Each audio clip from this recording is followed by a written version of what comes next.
ప్రముఖ వ్యాపారి బత్తిని నాగేశ్వరరావు తన కుమారుడు అరెస్టుపై మీడియాకు వివరణ ఇస్తున్న డీఎస్పీ గారు.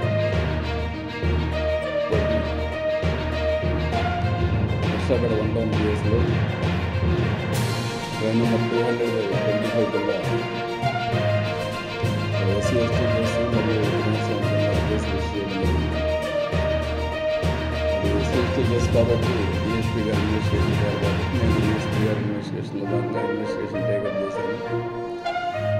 అందులో భాగంగా దాంట్లో బత్తిన నాగేశ్వరరావు అనే వ్యక్తి ఏమన్నా బత్తిన వాళ్ళ అబ్బాయి A2 వాళ్ళని నోటీస్ పంపించాము ఇంటికి. వాళ్ళు నోటీస్ తీసుకోకుండా తిరస్కరించారు. దాని మీద ఇప్పుడు మళ్ళీ సెకండ్ నోటీస్ పంపించాము. నోటీస్ తీసుకోకుండా వాళ్ళు వచ్చి మా మీద ఏం కేసు ఉందో ఎందుకు పిలిచారని చెప్పి అడిగారు. నోటీస్ తీసుకొని చెప్తామని చెప్పాము. నోటీస్ తీసుకొని వెళ్ళి మేము లాయర్ని తీసుకొస్తామని అడిగాము. అవన్నీ అవాస్తవాలని వాళ్ళే వచ్చారు. నోటీస్ ఏంటండి, మా మీద కేసు ఏంటని తెలుసుకోవడానికి వచ్చారు. ఇదిగో నోటీస్ ఇది, ఈ కేసు మేము ఏమనంటే మేము లాయర్ని తీసుకొని వస్తామని అడిగాము.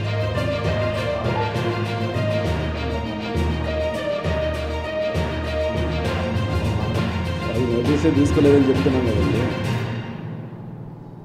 నోటీస్ తీసుకోలేదు. నోటీస్ తీసుకుంటే కదా అసలు తెలిసేది ఏంటి అనేది. కేసులో నోటీస్ తీసుకోవడానికి ఇష్టపడలేదు. మేము లాయర్ని తీసుకొని వచ్చి మాట్లాడతాం. సరే రమ్మ,